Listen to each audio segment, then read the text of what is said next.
Garcuplasers, di film di sini. Nah, di video ini saya akan mereview One Piece chapter terbaru, yaitu di chapter 984 yang berjudul My Bible atau mungkin kitab saya lah. Nah, mari jangan basa-basi lagi, kita langsung saja. Wadaw.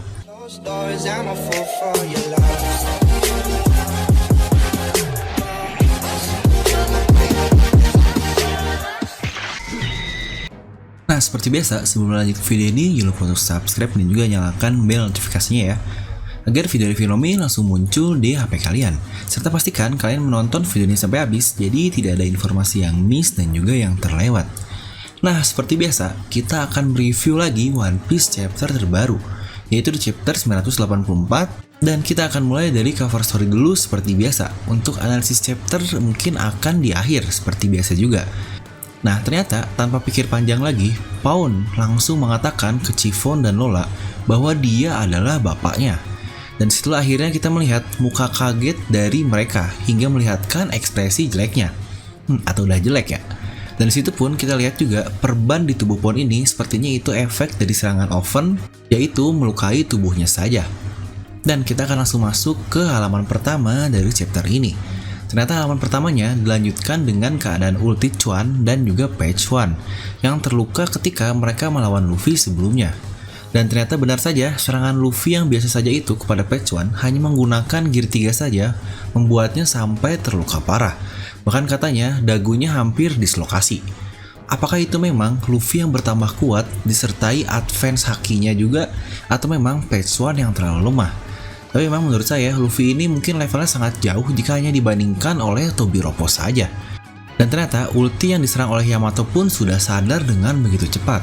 Sepertinya awakening dari Zoan tipe Ancient atau dinosaurus ini luar biasa gila penyembuhan atau regenerasi tubuhnya ini. Karena menurut saya dapat dibilang serangan dari Yamato ini adalah termasuk serangan yang cukup kuat loh. Dan pantas saja di sini Page One terlihat baik-baik saja setelah melawan Sanji di mode Osoba Max-nya. Bisa saja dia dikalahkan oleh Sanji, namun karena sudah waktunya beda beberapa hari, dia sudah sembuh dan terlihat tidak kenapa-napa. Luar biasa memang pengguna dari Zoan ini. Dan ternyata Luffy yang awalnya terlihat cuek saja dibawa oleh Yamato ini ternyata dia kesal juga. Dan dia pun akhirnya menyerang Yamato. Dimana kita lihat Yamato dapat menahan serangan-serangan dari Luffy dengan begitu mudahnya kan. Anak dari seorang Yonkou ini memang bukan sesuatu yang bisa kita pandang sebelah mata. Ya mungkin kekuatan dan tekad ini benar-benar berpengaruh dari garis keturunannya masing-masing. Ya mungkin contohnya seperti Luffy dari Dragon lalu dari Garp ini. Nah, sebelum Luffy melancarkan serangannya, yang menurut saya mungkin dia akan mengeluarkan Red Hawk-nya kepada Yamato atau Yamati lah. Yaitu dia langsung mengeluarkan bom asap untuk kabur dari para krocok-krocok Kaido, dan dia akhirnya membawa Luffy lagi ke tempat yang sepi. Dan panel pun akhirnya berpindah ke keadaan Shimazu Momonosuke, yang terlihat sangat prihatin di mana dia dibuat babak pelur dan diikat seperti itu untuk bocah berusia 8 tahun. Lagi-lagi di sini, si bangsat Orochi bercerita tentang bagaimana dia bertahan dan dia pun tahu kekuatan dari Lady Toki ini. Namun seperti biasa, para krocok Kaido tidak ada yang percaya dengan kata-kata dari Orochi ini. Karena memang cukup wajar itu adalah sesuatu yang tidak bisa dipikirkan oleh logika, di mana dia masih 8 tahun dilempar ke masa depan di umur yang sama. Itu benar-benar sesuatu yang sangat aneh. Dan disinilah ternyata kencan antara Jinbei dan Robin Chuan, di mana Robin memanggilnya dengan sebutan bos. Di situ juga terlihat para samurai yang lain, tepatnya di bawah Hyogoro, sudah sampai ke daerah banquet. Dengan tampang yang mereka semua tertawa untuk mengikuti suasana hati para krocok Kaido, tetapi sakit di dalam hatinya. Dimana mereka melihat anak bosnya, yaitu Momonosuke, dibuat seperti itu. Sehingga mereka memanggilnya dalam hati sebagai Momonosuke sama. Dan lagi-lagi panel berpindah lagi ke bagian lain, tepatnya Law dan Scabbers-nya yang berada di Polar Tank, yaitu kapal selam dari Law ini, dimana akhirnya mereka semua telah sampai ke belakang dari Onigashima. Ternyata di situ Law hanya membawa Sachi, Penguin, dan Beppo saja mengikuti Law ini, tepatnya untuk masuk melewati pintu belakang Onigashima. Mungkin untuk para kru yang lain, mereka akan melewati jalur lain atau jalur normal seperti samurai yang sebelumnya ini. Jadi sebenarnya tak terbayang jika tanpa buah iblis Law ini, di mana keadaan ombak yang sangat tinggi di situ, kita tidak tahu bagaimana kapal selam ini dapat menepi.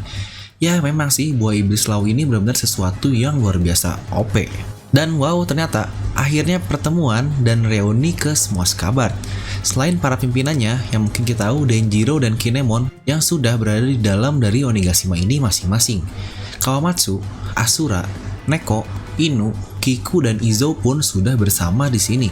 Mungkin kalian bisa perhatikan dari tangan Nekomamushi. Tangan yang putus oleh Jack ini ketika di Pulau Zou ternyata di-upgrade dengan sebuah senjata. Seperti senjata yang dimiliki oleh Gotti ya, sepertinya cukup aneh binatang menggunakan sesuatu seperti ini.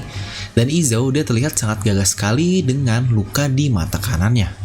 Nah benar kan, karakter yang terlihat menggunakan jubah di chapter sebelumnya itu memang Izo dan bukan karakter-karakter lain yang mungkin sampai ada yang berteori itu adalah orang yang bersama Crocus. Karena sebenarnya dari awal saja kemunculan Izo ini dia belum diperlihatkan mukanya. Maka dia pun pasti akan dibuat oleh Oda. Mungkin sebut sebagai epic entrance yang bagus atau mungkin kemunculan pertamanya yang bagus yang sudah terlihat di chapter ini. Nah, di sini pun kita bisa perhatikan kata-kata dari Marco. Dia berkata, melihat bayangan di laut. Apakah itu bayangan dari Perospero yang berhasil sampai ke puncak dari air terjun? Apakah di situ akhirnya Marco akan langsung menghabisi Perospero pada saat itu juga? Karena sepertinya akan menjadi sangat mudah untuk mengalahkan salah satu orang top dari kru Big Mom ini. Karena menurut saya Perospero ini sangat cocok jika dia akhirnya melawan Brook untuk membalaskan dendam Pedro.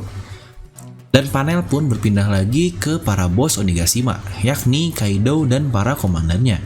Dia ingin langsung mengatakan hal yang sudah dijanjikan sebelumnya, yaitu dia ingin berkata tentang Yamato ini, walaupun kita masih belum tahu apakah yang akan dia katakan. Dan inilah dia spotlight dari chapter kali ini, yang bahkan baru spoiler dikit saja sudah menjadi bahasan yang cukup menarik. Luffy memberi Yamato waktu 5 menit untuk bercerita, apapun yang dia ingin katakan. Dan awal pembukaannya juga malah curhat si anjir Yamato teh.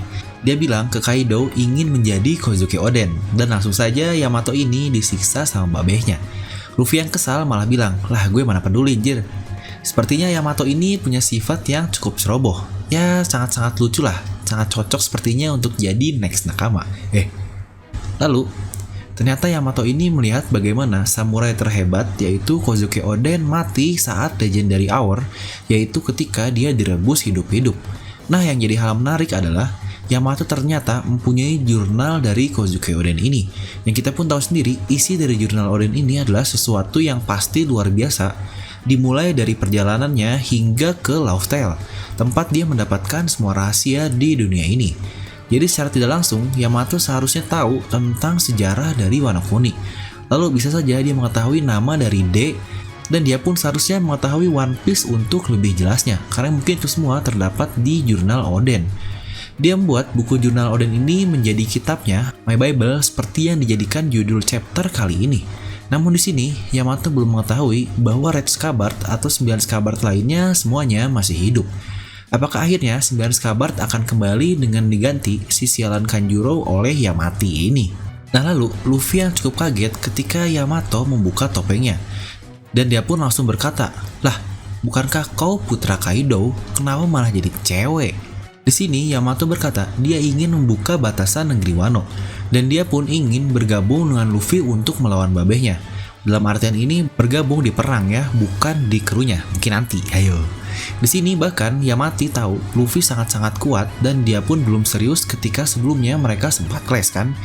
Itu pun mengingatkan Yamati kepada S. Nah inilah misteri baru. Apakah yang Yamati lakukan bersama S pada 4 tahun yang lalu? Tepatnya ketika S sampai ke negeri Wano Kuni ini. Dan sebenarnya apakah peran dari Yamato ini dan umur dari Yamato ini pada saat ini? Jika saya berspekulasi, kemungkinan dia masih berumur 26 hingga 28 tahun. Mungkin itu akan jadi satu pembahasan sendiri di video berikutnya, karena mungkin ini cukup panjang juga jika dibahas di video review.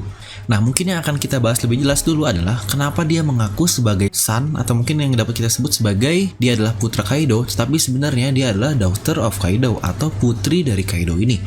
Sebenarnya dari versi Raw, tepatnya versi Jepangnya, Yamato berkata bahwa dia menjadi son karena dia ingin menjadi seperti Kozuki Oden. Bahkan kotak namanya pun dalam versi Jepang tertulis Son of Kaido, self-proclaimed to be a man, atau mungkin kita artikan dia adalah putra dari Kaido karena dia menginginkan untuk menjadi laki-laki atau pria.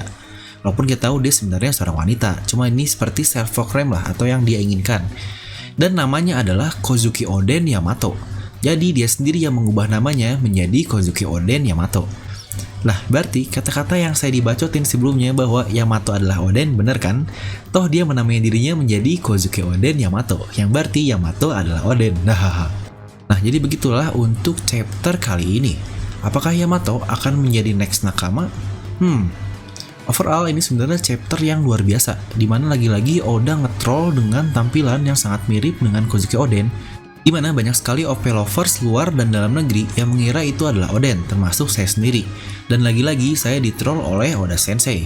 Memang sialan nih Oda Sensei. Overall chapter ini sangat keren sih, dimana sedikit clash dari Luffy dan kedatangan Izo yang lain-lain. Mungkin akan saya beri nilai 9,5 dari skala 10.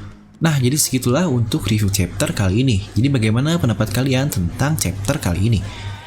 Dan seperti biasa, semoga kalian terhibur dengan video ini. Like aja kalau kalian suka, dislike aja kalau nggak suka. Jangan lupa untuk subscribe dan juga share video ini ke teman kalian. Gue udah film yang pamit, and I'll see you guys next time.